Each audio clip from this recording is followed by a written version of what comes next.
যে কোনো সময় নির্বাচনের জন্য প্রস্তুত জাতীয় নাগরিক পার্টি, তবে তার আগেই সংস্কার ও বিচারের সুনির্দিষ্ট রূপরেখা দিতে হবে বলে জানিয়েছেন এনসিপির দক্ষিণাঞ্চলীয় মুখ্য সংগঠক হাসনাত আব্দুল্লাহ। বিকেলে সংসদ ভবনের দক্ষিণ প্লাজায় মায়ের ডাকের আয়োজনে আলোকচিত্র প্রদর্শনী পরিদর্শনে গিয়ে এমন মন্তব্য করেন তিনি।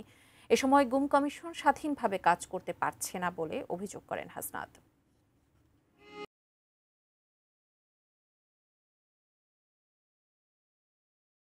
আওয়ামী লীগের ১৬ বছরের স্বৈরশাসনের সময় গুমের শিকার হয়ে ফেরত না আসা পরিবারগুলোর সংগ্রাম আর অপেক্ষার গল্প নিয়ে ১০ দিনব্যাপী আলোকচিত্র প্রদর্শনী করছে মায়ের ডাক নামের সংগঠন। ৫ আগস্টের পট পরিবর্তনে গুমের শিকার কেউ কেউ ফিরলেও এখনও ফেরেননি এদের অনেকে।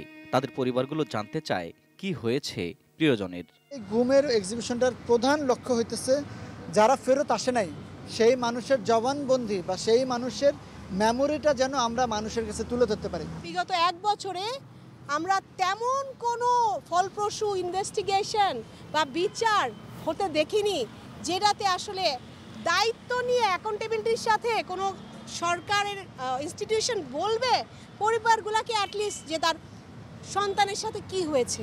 সব মশার বিরুদ্ধে সুরক্ষা দিতে এলো বসুন্ধরা এক্সট্রিম অ্যারোসল, মশার বিরুদ্ধে এক্সট্রিম সুরক্ষা। প্রদর্শনী দেখতে সোমবার আসেন জাতীয় নাগরিক পার্টি এনসিপির দক্ষিণাঞ্চলীয় মুখ্য সংগঠক হাসনাত আব্দুল্লাহ এবং সিনিয়র যুগ্ম সদস্য সচিব ডাক্তার তাসনিম জারা। পরিবারগুলোর চোখের পানি ছুঁয়ে যায় তাদেরও।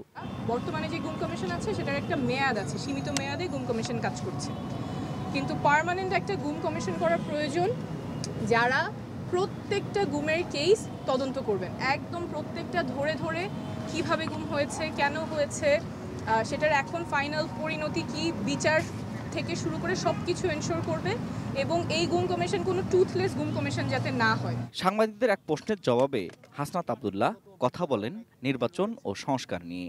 এই যে আমাদের সংস্কার কমিশনে যে সংস্কার প্রস্তাবনাগুলো এসছে, সেটি কি প্রক্রিয়ায় বাস্তবায়ন হবে সেটি কিন্তু এখনো সিদ্ধান্ত হয়নি।